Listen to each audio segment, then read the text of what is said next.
From Mordor to Hogwarts to Gotham, the nerds have come together to create a show for nerds by nerds. Join nerds doing nerd things as they talk about all things nerdy. Stay up to date on the show by liking the Nerds Doing Nerd Things Facebook page. The name's Nukem, Duke Nukem, and you're watching the Nerds Doing Nerd Things podcast. I don't know why, but you are. Are you ready? What's going on, nerds? And welcome to this week's episode of the Wrestling with Nerds podcast. I'm AJ Capola, and then with me, it's the wrestling guru himself, Ryan Fry. Hey. Oh, wait, no. Can't use hey. That's a different podcast guy's name. Howdy. What's up? Anything new today? Howdy ho! No, just basically, outside of watching an ungodly amount of DX shit the last couple days, I basically used my Peacock, or the cock, added a disgusting amount. I was like, what? It's like my wife when she watches her Law and Order. She just binge watches freaking everything. And I was like, let's watch a bunch of old men crotch shop. Yeah. So we're talking about DX, everybody. But what's going on, Ryan? I heard you had a lot to do with those look like pork bellies. Oh yeah, we had an event today at the Fire Hall where we did WrestleFest, and we had pit ham was on the menu today. It's very, very good and delicious. I got a bag of it here in the fridge. I'm not hungry now, but it sounds like I might be. Yeah. But we're talking about D-Generation X and basically our favorite moments of it, talking about, when it started, who was in it, and some of their key storylines and everything. But Ryan, let's go back to, 1997, August 11th? Yeah, that was the formation of the DX group. I believe Shawn Michaels or Bret Hart gave them their name because he called them a bunch of degenerates. And they took the ball and ran. In fairness enough, when it comes to DX, it probably goes more closer back to 1995 with the Click. With the Click and Hunter coming into the WWE and going straight to Kevin Nash and Shawn Michaels and said, Terry Taylor, I was friends with him in WCW. He told me to come find you guys. I'm introducing myself, and they're like, hey, it's a guy that doesn't drink, doesn't do drugs. It gives us a DD. He can ride with us. And the rest is history. That was funny. Dude, speaking of the Click and everything, we know that the NWO and DX were on two separate shows, but I feel like you can take, Shawn and Triple H, move them to WCW, they would fit perfectly in the NWO. You move Kevin and Scott to back to WWE, they would fit perfectly in DJ. Don't forget about Kid too. You got to have Kid. But they all would work perfectly in each other's faction on their respective show. Do you just think that's more of the Click mentality, or do you think that's basically how close both groups actually were? Well, I think it's more, and they've said it before in interviews too, it was the Click North and the Click South. The Click North was Hunter and Shawn and China, and the Click South was Kevin, Scott, and Pop and Kid. It was fun. It's fun to go back and think about what would happen if Scott and Kevin didn't leave to go to WCW. But I think if we step back and really think about it, there wouldn't have been D-Generation X. Yeah. That D-Generation X with Kevin and Scott involved, you wouldn't have gotten a curtain call, which is definitely what propelled this DX group more than anything, is the curtain call in Madison Square Garden that, to be honest, at that point, we shouldn't have seen it, but somebody snuck a video camera into Madison Square Garden in 1996 and luckily enough recorded the whole damn thing for all of us to see. Otherwise, it would have been hearsay of, hey, did you see what that? Did you hear what happened there? Because that was a non-televised house show that the curtain call happened at. So It's interesting to know what would happen if they didn't leave, but if they didn't leave, some of the things that we've loved about the Attitude Era would never have happened. Yeah, no kidding. And with how everything folded from, that curtain call at Madison Square Garden, they couldn't touch Shawn Michaels. Stone Cold gets now the King of the Ring honor, shoots him up the ladder. So in a way, that whole situation, like you mentioned, allowed us to get two of the best groups, or at least, WWE's one of their best groups in the Attitude Era. But I kind of want to get right into some of their members because, I'm gonna cut. I want to cut you off there. There's one thing that it needs to be said there that yes, without DX, the Attitude Era suffers, but without the NWO and DX as two separate groups on two separate shows, the Attitude and the Monday Night Wars aren't nearly what they were. Absolutely. I really wanted them to raise that door to see what happened. Right, that I am about like 15 years after that and watching. I love the fact that if you listen to other like interviews with like Kevin Nash and those guys that were on the other side of the door, that all Kevin wanted to do was he's like, what were they gonna do if I walk up and just hug my brothers? Like what they're on our TV and I'm just walking up and I'm hugging Shawn. So it was one of those things where that would have been really, really cool. And it's fun to see how nervous the WWF group was about that door being opened or closed, because I've heard stories where they talked about we didn't know if Haku or Ming, when he was Ming in WCW, we didn't know if they would stand on the other side of the door with orders to beat the living hell out of us or what. Yeah. But it would have made history. That is for sure. Now, who would use it? Would WCW use it on their TV or WWE would use it on their TV? I think they both would have. Well, WWE would have used it because it would have been WCW was already live that day from what Bischoff says, which I've never really went back and looked because they were preempted that night for Nitro because of, I think, the basketball playoffs. Yep. On TNT. So they only had a 1 hour show, and I think they started at like 7 instead of 8 like they normally did. And then DX and stuff, that stuff come up to them on footage. So if I'm not mistaken, it would have been WWF using it. But then you have to worry about WCW suing them because then Nash is on their TV. Mm-hmm. But it would have been great either way. Yeah, no kidding. Oh, look who decided to show up. All right, everybody. Well, thanks for tuning in after that break. We got a Numbnuts joining us now. What's going on, Mr. Sucker Champion? Well, just lovely technical issues and family getting in the way of things. Yeah, that happens, especially about barbecue sauce. Oh my. If you know, you know. But we are talking DX. Ryan kind of gave us the initial start of DX and how awesome it would have been to have DX versus NWO at the Norfolk Arena.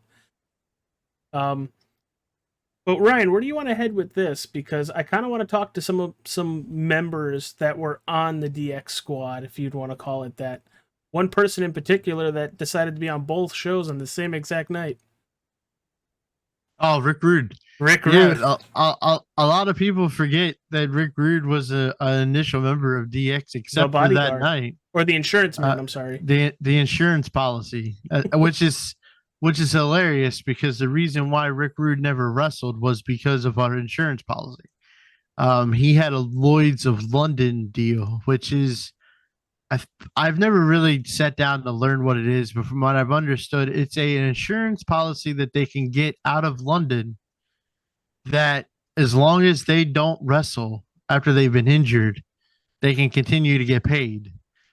He was hurt, I want to say it was like 1994 in Japan against a match against Sting.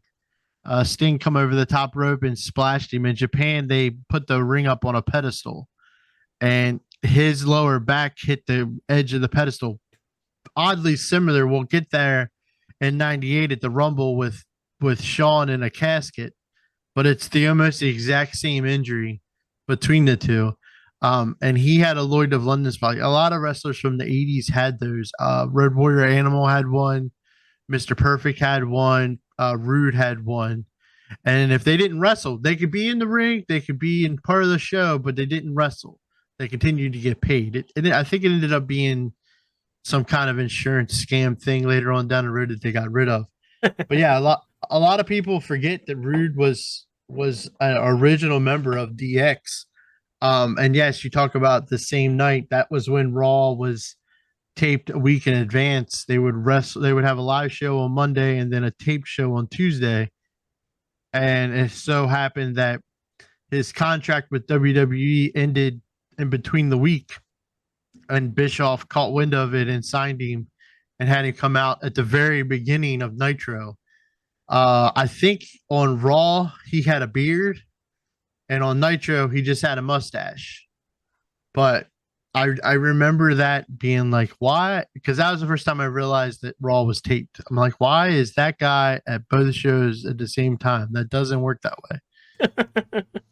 No, it did not, and it set the wrestling news ablaze. And it's weird how wrestling news was done because you really didn't have the internet. Ryan, there were these magazines that would get. What were they called? What was the actual magazine called? WWF magazine. Is that basically what it was? For some reason, I Yeah. was picturing it like a weird, funky name. There's a couple of them. There's Pro Wrestling Illustrated, WWE magazine, and then there was a shitty WCW magazine.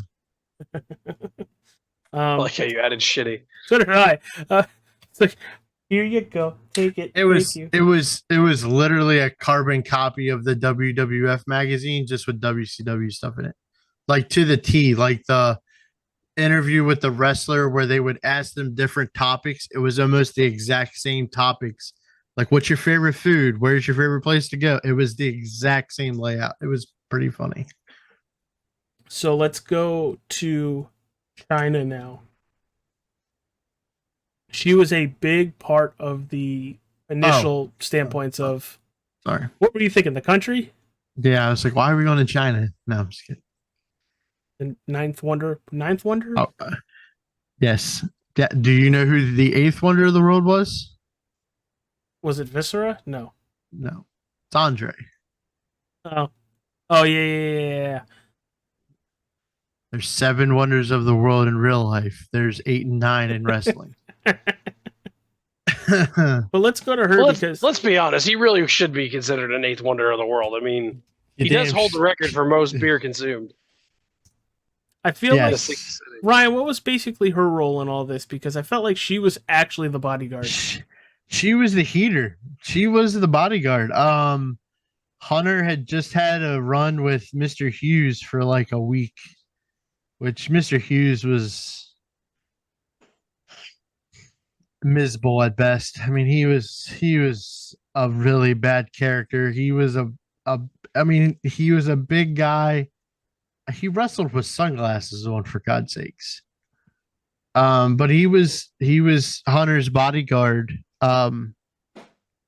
And later on, he would actually bodyguard Jericho for like a week too, and then he would disappear again. But the story goes that Hunter and Shawn ran into her in a bar at a hotel. She was in the bar waiting for Blackjack Lanza to give him her photos and tape and all that kind of stuff.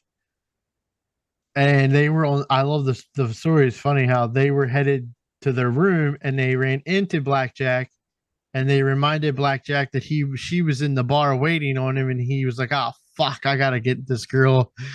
Like, I'm already booking the show, and I don't gotta deal with this broad that wants to be a wrestler." And Hunter and Shawn's first idea was, that'll get me a lot of heat if I got a female bodyguard. Yeah, they were just playing the what's it going to look like on TV angles, huh? Yeah, and I mean, and Joni looked a lot different then than what she looked like later on. But she debuted with Hunter. I want to say it was the beginning of '97, maybe the end of 96. He was feuding with Goldust at the time. And she showed up on the guardrail and grabbed tore her around like she was a rag doll. Terry played that out really well. And that's how China was here. And she was the silent but deadly bodyguard of D-Generation X. So obviously we have Sean and Hunter, but there's another tag team that joined. Is Let's talk about that first incarnation of DX. As big and as popular as DX was, and how it's always Hunter and Sean, China and Rude for a little while before they left. That incarnation's only together for a year and a half max. And then Sean gets hurt. And he's gone. Is that the casket match because of that? Yeah, I mean, he has the casket match with Undertaker at 98 Rumble. Hurts his back. Thank God Triple H is there to basically walk him through until Mania. Sean was in a real bad place. He's admitted to it. He sees that person and it's a completely different person. The amount of pain and drugs going through that man's system was ridiculous. And let's not forget that brief window we have DX there. That's some of their most popular shit comes out of there. At least some of their most polarizing, for sure. Oh yeah, I mean you get moments of I don't know if have sexual relations with that intern. I was up all night. Yeah, I didn't sleep with her. I was up all night. Some of the bits that they did as them guys were hilarious. But I think they get overshadowed by the bits later on with the bigger group. But I mean, they played strip poker on the apron or on the ramp while a match was going on. They had a cookout and they had some big wieners and little wieners and Sean. Like the Christmas episode with the G strings. They ripped their pants off and they have Merry Christmas written on their ass with mistletoe hanging above their butt crack. They're Slaughter. If you go back, and there's some of my favorite ones, is when Slaughter is interviewing them, and because he spits when he talks, and Sean's like, it's magic. It's great. But they get overshadowed by the later on DX. My favorite one, or one of my favorite ones, is just because it put Jim Ross in an awkward position. Sean comes to the ring with he says a thing of tube socks shoved down his pants and just stands there and just keeps jumping and putting his dick in Jim Ross's face. Ryan's trying to do interview on TV, and it's just like, and it was just like, wow. I mean, if DX did then what they do now, they would get canceled. I mean, Shawn Michaels literally they almost did get canceled then. Shawn Michaels literally had the Canadian flag hanging out of his nose on Raw. I mean, if that wouldn't have got you canceled, I don't know what would have. But yeah, you say they almost got canceled. DX or USA didn't like it. They went out and read the letter to him. And that State of the Union thing or whatever. US is like, we liked it. Just keep doing it. So a lot of people watched it. You took our warning letter that we were basically telling you to stop what you were doing or get off TV and read it on TV and made fun of us. And now we think it's hilarious. You guys mentioned, them doing a lot of shit that would get them canceled nowadays. There's a certain X-Pac moment when he's dressed as a certain world's strongest man. Wow. Mizark. Yeah. That is probably without a doubt the most memorable DX moment ever, is when they dress as the Nation Croc. of Domination. Yeah. Hunter comes out as the Croc. He's the European champion and he put IC on it. Road Dogg is D'Lo Brown. I can't remember what his name is. He has it taped on the thing and he's like, "Did you see the brother? The brother was there. Did you see?" And then he runs off again. Billy Gunn is the Godfather, and then X-Pac does blackface and he's Mizark, and evidently he eats shit. That's what he says in the promo. Definitely wouldn't have gotten over today, but it was funny as hell during the Attitude Era when people were a lot less strict and stiff about things. I just love the stuff that it felt like a lot of it, it wasn't written. They were just going out and doing shit. And This if was it didn't all work, from it them. didn't work. This was Yeah. all from them. This was all stuff they were driving to events in the car going, man, that would be funny. Well, Let's do that. you mentioned the Road Dogg Jesse James, the Badass Billy Gunn, the New Age Outlaws, which, if I get the video, boom, insert right here of him doing. You forget to lead with the, oh, you didn't know? Yeah, and the funny thing about these guys is it was planned after Mania that these two were going to join anyway.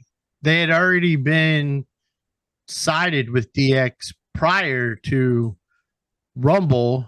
They had a couple of different 8-man tags where they were together. So the plan was for Road Dogg and Billy to join DX. With Sean's unfortunate injury, we have to talk about it because it's a pivotal part of DX history.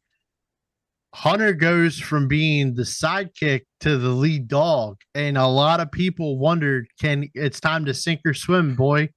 We're going to find out if you can do this or not. Is it bad that this is my favorite version of DX? Are these? I think it's most people's because, again, you forget that Sean and Hunter part is the first part of Sean and Hunter is only a year and 3 months long. That's like a 3-act thing, and Act 1 was the 3 of them. Yeah, that part is lost on a lot of people. Is that first part of DX is only a year or so long. It's not. They didn't get a time to build. Could you imagine if Sean wouldn't have got hurt? Yeah. I mean, you would have had him going against Austin the whole year of '98, which would have been outstanding. And then you get X-Pac. The good thing about that was Bischoff fired X-Pac, who a lot of people, I think, get it wrong when they say is the only guy to be a member of both DX and NWO, because we just talked about Rick Rude. Oh, him too. Was the first guy to be a part of both teams. And then X-Pac, and then later on, I really don't count Sean in the NWO because it was WWE NWO. Okay. And they were just looking at something to do with him. But I mean, you get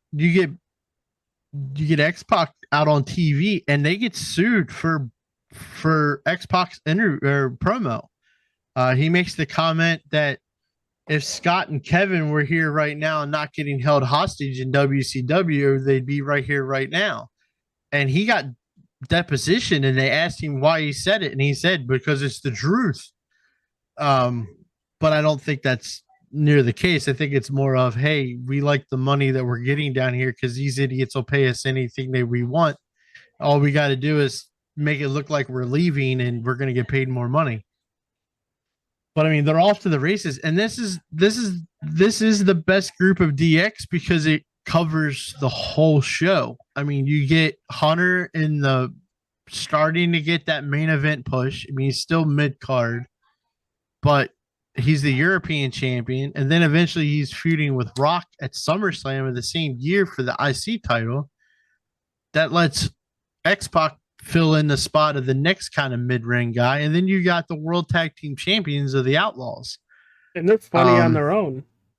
Yeah, I mean, Billy Gunn and Road Dogg were coming to the ring wearing Cartman shirts and everything way before, and they were doing the whole, John Cena gets props for when he was a heel, which if you guys didn't know, at one point John Cena was a heel. Very early on. He would come to the ring wearing the other, like the rival team's jerseys to the town that they were in. And make fun of them. Road Dogg and Billy Gunn did it first. Road Dogg and Billy Gunn would wear, I believe they were in Detroit, or they might have been in Chicago, and they wore Brett Favre Packer jerseys. I believe it was might have been WrestleMania 13 or one of those, or I guess it might have been a little later, but literally wore Brett Favre jerseys to the ring in Chicago. It was great. But I mean, this is the version of DX we get for quite a while. Until What was your the favorite skit? corporation. What was your favorite skit? Because you mentioned a lot of the other ones with the, China, Triple H, Shawn, and Rude. What was your favorite skit with this generation? My favorite one's always the one where China flashes everybody her ass instead of them. I think they were teasing they were gonna break up, and they were gonna do one final salute, and they were gonna moon everybody. And China said, "Wait a minute! If anybody's gonna show their ass tonight, it's gonna be me." And she pulls down her pants and shows her ass to everybody, and everybody's just kind of losing their mind. Of course, you also have the famous, if you haven't seen it, you need to see it. There's the part where they're maybe telling some fans that they want to see what their upper midsection looks like. So they're trying to get people to flash them, and that hot curly head blonde flashes them. That's who else could do that? Nobody else could do that but DX. I feel like Austin could have. Not obviously in character, but I think Austin would have had them throwing their panties at him. That's just my opinion. I want to smell your fish. Oh, Jesus Christ. But I mean, you have at this time, this is where China starts wrestling the guys. Yeah. I mean, she's in the Rumble. She feuds with Mark Henry. She sends a transvestite to Mark Henry. Which again probably wouldn't fly in today's world, No but shit, it was Ryan. hilarious. No shit. It was hilarious No. how it set him up with a blind date, and it's a transvestite. It was hilarious. And then she kind of branches off. China is the first one to turn her back on DX because she joins the corporation. And then we get to WrestleMania 15, and Hunter shocks everybody. It was Shane McMahon versus X-Pac for the European title, and Hunter comes out, and you think, all right, he's gonna help Pac, and next thing you know, boom, kick in the gut, hits him with the pedigree. Shane pins him, wins the European title. The leader of DX is now in the corporation. This is Hunter's heel turn, and that he stays heel for a long time after this. He wanted to stay heel. And DX it doesn't go away, but it definitely loses its mojo with just Pac and the Outlaws. It's not long after the Helmsley McMahon era thing or whatever that DX is back, and this time they're a full-fledged heel group. They were a heel with Shawn, but it was more like it was more like the Austin type heel where you're getting rooted on. When they were on Helmsley era, the Helmsley McMahon era DX, they were straight up heels, but it never seemed to stick because people still wanted to cheer for them for the most part. As tried and true as they were to try to be real straight heels, it never worked as DX being heels. Because everybody wanted to crotch top, everybody wanted to say suck it, and yeah, I mean, this is the meat and potatoes of the DX story. Is this group? I mean, they had their hands all over the shows. I think the Outlaws go on and win the tag titles like 7 times. Pac ends up winning champions of the world. X-Pac kid, he wins the European title at one point. He shaves Jeff Jarrett's head. Hunter goes to the Intercontinental title once, and then I think he's on his way to the world title then before he turns heel.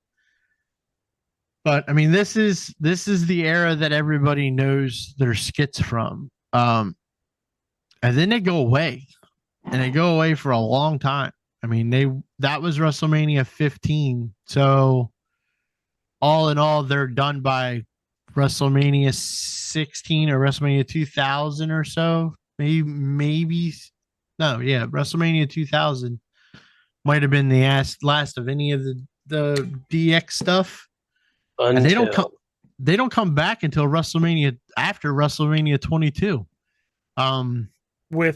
Had 2 crotch chops in both those matches, Shawn Michaels at the top of the ladder and Triple H over, is it John Cena? Yeah.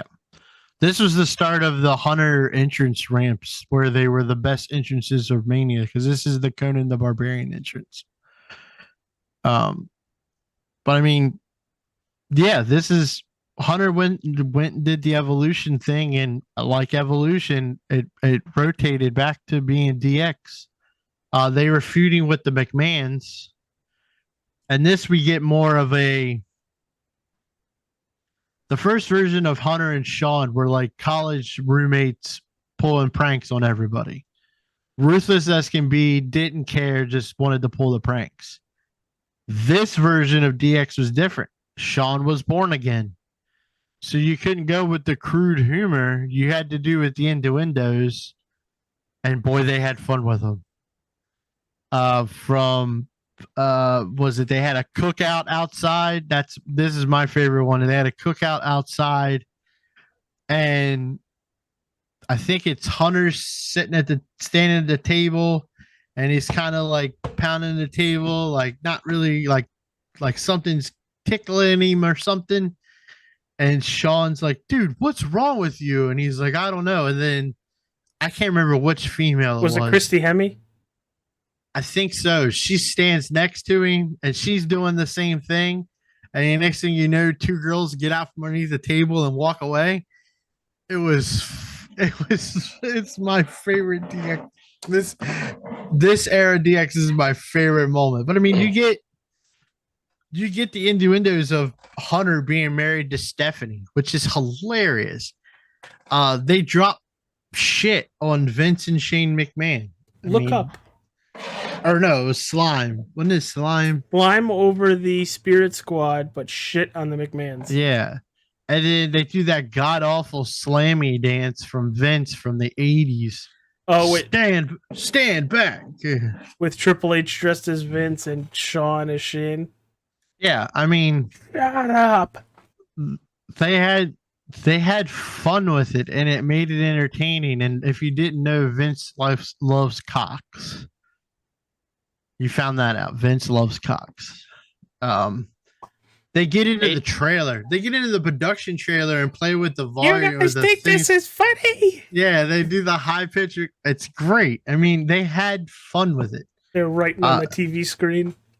AJ, I'm going to put you on the spot for Fry here. When they re-debuted, do you know who attacked them in the ring?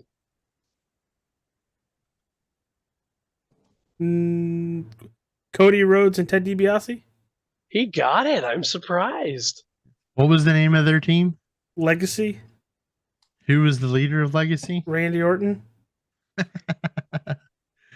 Somebody did their homework. I usually do. But I mean, and this is the first time we get Hunter and Shawn as tag team champions. They win the tag belts. Which is, they've been a group for altogether, you'd say 5-6 years altogether. Yeah. That's the first time they win tag team gold, them two together. Yeah, if you think about it, and this is funny to think about, Hunter Hearst Helmsley, Triple H, has been tag team champions twice. Can you name? We gave you Shawn. Can you name the other one he was tag champs with? Mick Foley? Austin. That's where he tears his quad. Yeah, when they're the power trip. That's the only other time that Hunter has ever been a tag champ. So, Ryan, good match for the DX of, 2006, 2007 area, where we're at? Right? Yeah. Is that the right timeline?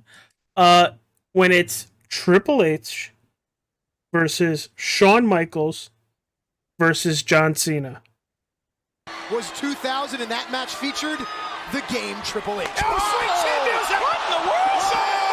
told you, King. That was Survivor Series 06, wasn't it? And they come out both together. It's a triple threat. They come out like DX comes out, and then the match starts out of nowhere. Shawn Michaels super kicks Triple H right out of the ring, and you're like, yeah. Yeah, what? I remember that. I mean, if you pay attention to Shawn Michaels' character arc as a whole, that shouldn't be that shocking, but it was. Let's not forget this is the same guy that threw his tag partner through a glass pane. Oh, so many. It's true. Oh, so long ago. It's Also, true. with Triple H and Shawn Michaels, they've had some of the most gruesome matches together. They Oh, were yeah, original let's- entrants in the Elimination Chamber. They were. I was thinking they're- of three stages from hell. No, not even that. I'll give you their first one. That street fight at SummerSlam where Shawn's return. They went 45 minutes for a guy that didn't know if he could still wrestle or not. I That think is that's why by it was a far. street fight. I think. Well, yeah, and I think that's by far one of my favorite matches to watch. Is that street fight? But yeah, I mean, Shawn and Hunter, they've had the perfect feud culmination, come back together story as far as in real life and on wrestling. Because I mean, there was time where they didn't talk for years. Shawn was trying to find himself Trying again. to find a smile. And I mean, no, it's not good there. I mean, we've heard the story. I mean, I've heard the story. I don't know if you've heard about like the night the WCW was bought. Shawn was supposed to be on Raw, and Triple H, Stone Cold, and Undertaker are standing at the gorilla position, and Shawn's there, and he's fucked up. Like he totally fucked up to the point where they wasn't gonna let him go back or let him go out to the ring because his words were slurring and all that kind of stuff. Yeah. And after that, him and Hunter didn't talk for a long time. And we get the matches of them guys coming back together. I love the tease to that match where they tease on Raw that DX is back together. Mhm. And then in the parking garage, Shawn gets attacked. And he's off TV for like 2 weeks.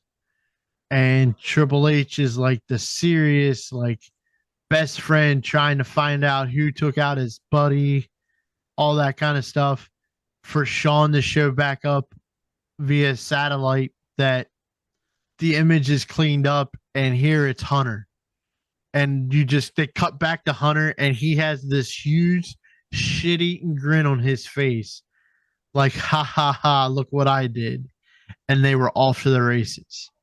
But this incarnation of DX, we are forgetting about a very, very, very important member of this version of DX. Which one? This 2009, 2008 version of DX. We are forgetting Hornswoggle. Hornswoggle. Dwarf Court. That made entertainment gold. The Dwarf dude Court. could talk, then all of a sudden he could talk. Vince you talk McMahon's about- illegitimate son. You talk about matches here. I mean, if you go back to, I think they win the tag titles in a TLC match against Jericho. That's a great match. I believe it's the December pay-per-view for this year. I can't remember the event off the top of my head, but like it's Triple H and Shawn versus the McMahons in the Big Show in a Hell in a Cell. And they shove Vince McMahon's head so far up Big Show's ass that I'm pretty sure he knew what he had for breakfast 2 days before the event. Things And that I make think- you go, And I think that was done on purpose. And if you think about it, that match went about 25 minutes. Big Show's big old sweaty ass is hanging over the top rope, and they held nothing back, dude. They put Vince's face so far up Big Show's ass, it was hilarious. I thought Korn was going to come out. I was waiting for a brown nose to pop out. Fucking Vince falls on the ground and he's got a brown nose. That's how far it was up there. I hated that Vince kissed my ass club. How about that time? Because now we're basically all just reminiscing and shit. But there was a time where they're feuding with the McMahons, and Shane goes to drug Triple H. And Triple H notices, switches the water bottles, and they both just take a drink.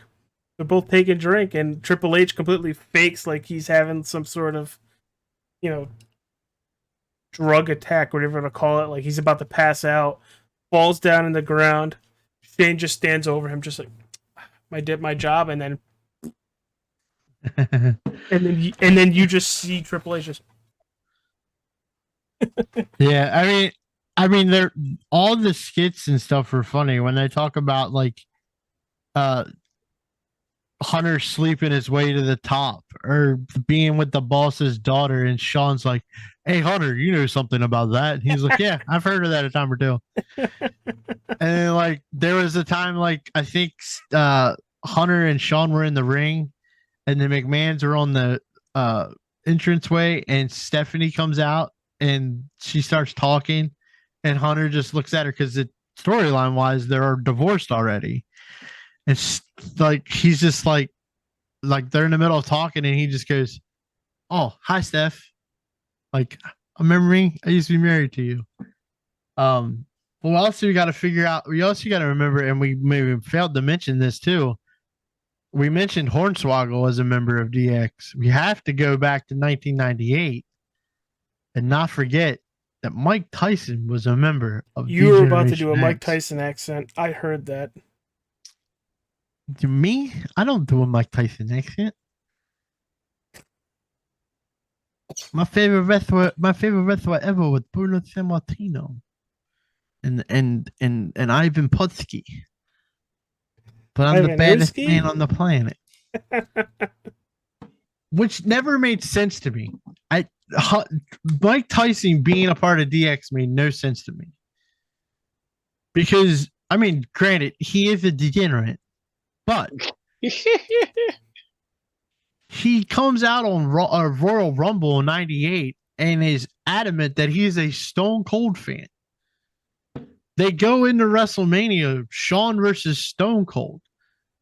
It never made sense to me that he became a D-Generation X guy. I mean, only for him to turn on them later at Mania, but it was like nobody cared about him turning on them at Mania. Yeah. When Austin wins the title, it was like, Tyson making the count is like, who cares? Austin's the champ now. 1, 2, 3. Fastest count I've seen in a long time. But I mean, since then we've had the one-off reunions, and it was really great to see like both versions of DX come together, and be able to reunite on those special occasions that they come together. And we've had fun bits out of that. I mean, their Hall of Fame induction ceremony is still one of the best ones ever. Billy Gunn pulls out the gun, the Super Soaker. Pump, pump, pump, pump, pump, pump, pump, pump. Sorry, Billy. Billy, it's okay. A lot of people at our age has that problem. It's okay. They give you medicine for it. And then there's the part about if they keep mentioning Vince's name, they'll fire him. And Billy goes, "Huh, can't fire me." And Hunter makes the famous line of, "Billy, he will buy that little pissant company just to fire you again." It's great. And then, like, what was it?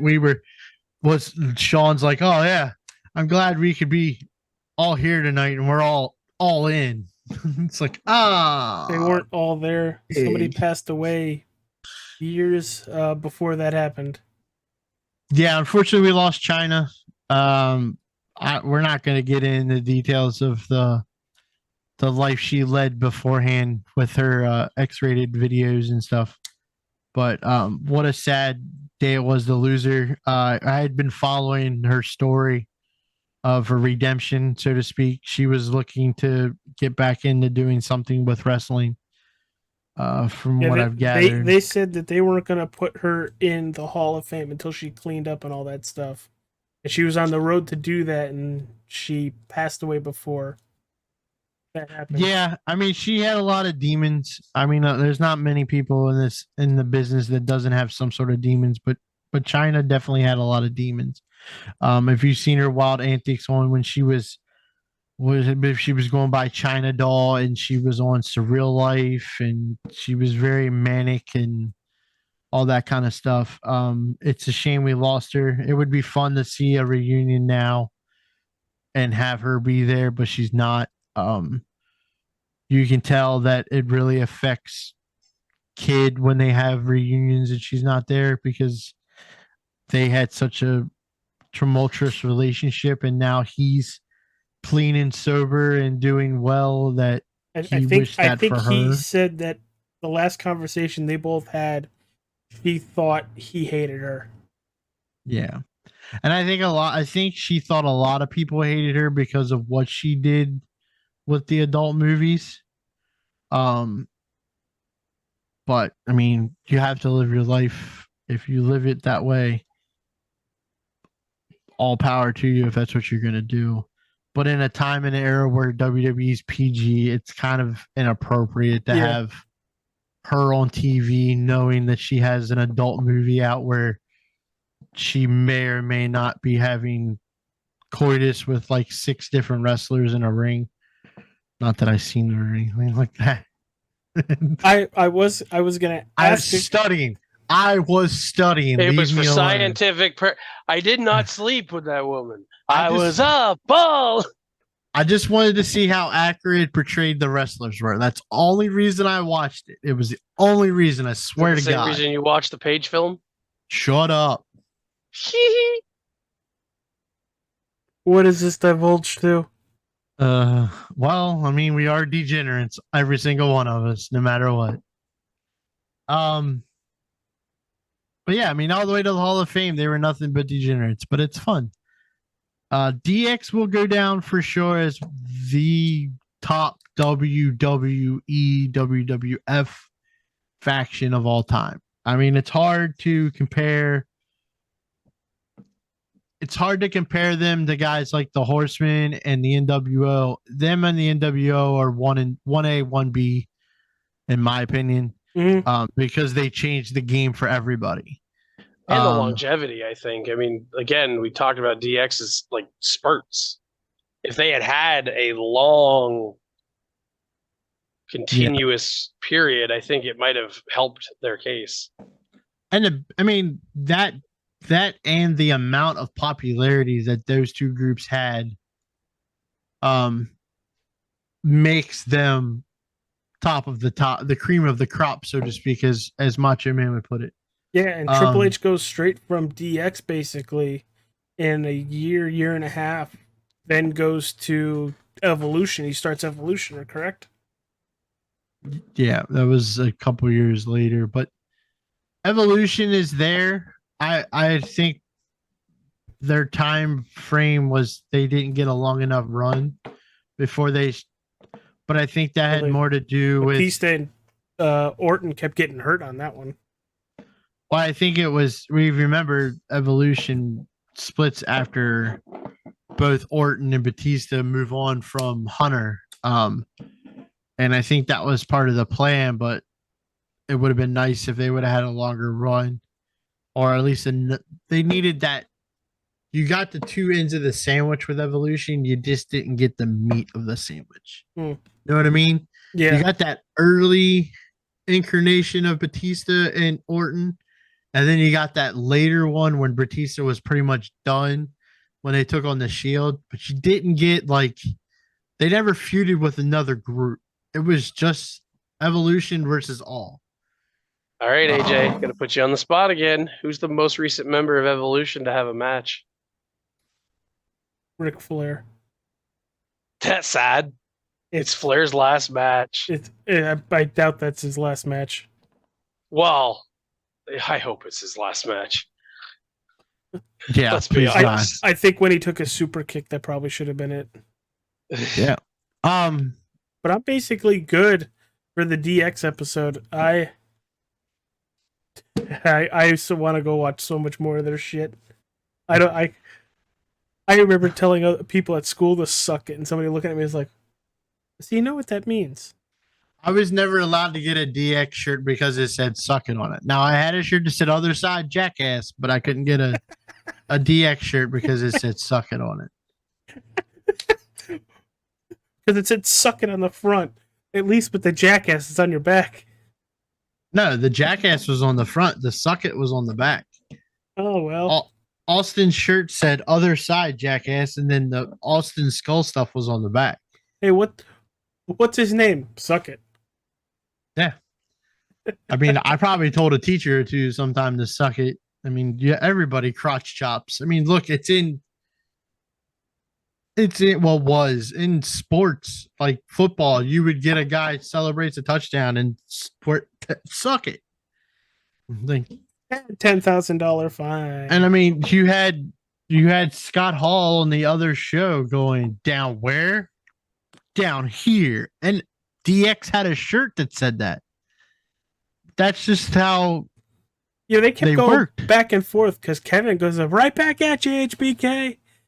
Yeah, I mean, they threw up the click sign, and it was like, yeah. The right back alleged at you, story- okay? I don't know if you guys touched on this. But the alleged story is when DX invaded WCW, is that Kevin and Scott wanted them to like open the doors. Now, That when Yeah, they they touched found it. out now after the rewind fact, this episode about 35 minutes. Hi, Ryan. did you guys talk about it? Yeah. Damn it! Yeah. Ugh. I just couldn't imagine. I just could not imagine. Because I mean, what would they have done? Had they gone into? I mean, would they have gone all the way to the ring? No, Because No. I mean, but where? right there, literally Right that there. Yeah. Literally but right there. The thing door. is, Kevin and Scott would have walked him to the ring. They wouldn't have gave a crap. I don't think else. I don't might think have. H or Sean would have done that because they were still Well, trying Sean to. wasn't there. I know. H, Road Dogs, China. I don't. By the way, whoa. Let's stop right there. What the fuck is the nickname H? His Think you nickname's forgot a few. already Triple H, and you're calling him H.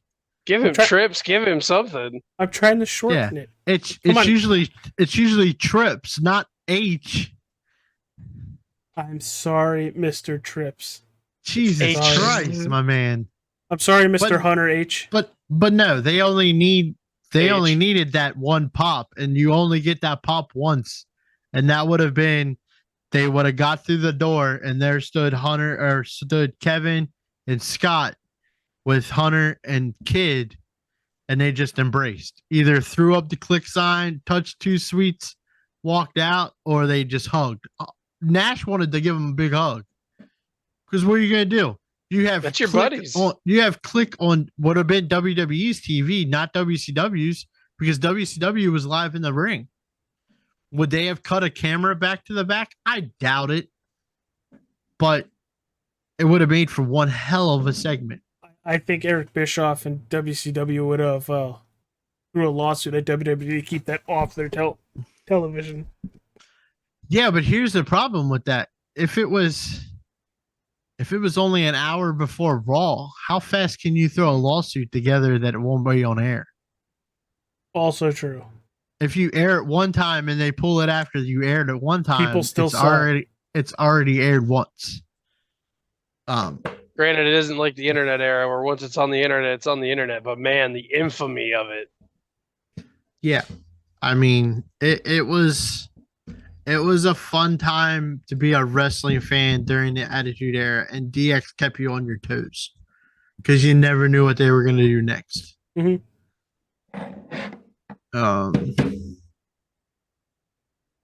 Yeah. I'm pretty good with DX. That was fun. Ryan, what are we doing next week? Because it's another faction we talked about, and it's part Well- 2 of this Attitude Era series of Well, factions. we talked about Click North. I think next week we got to talk about Click South.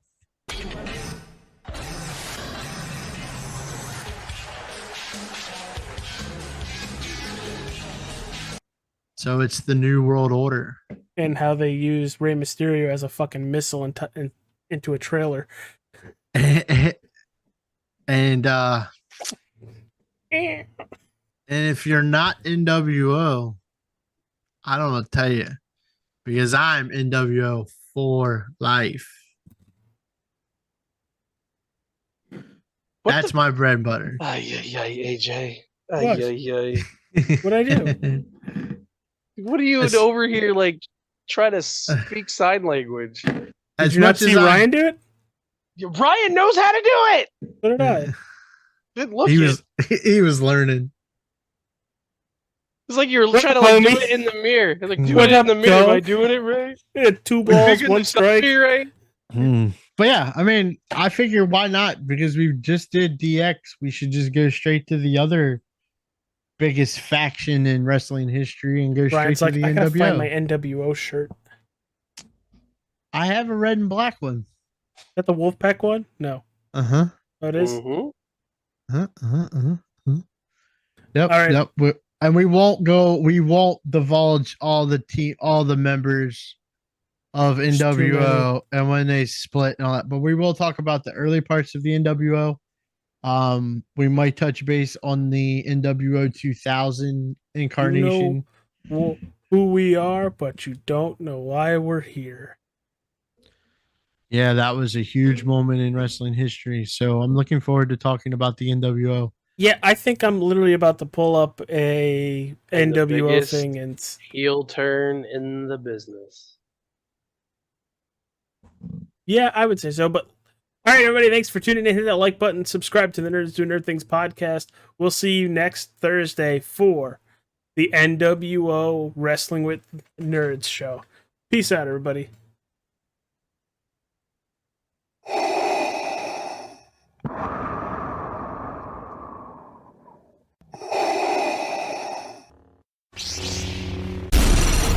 From Mordor to Hogwarts to Gotham, the nerds have come together to create a show for nerds by nerds.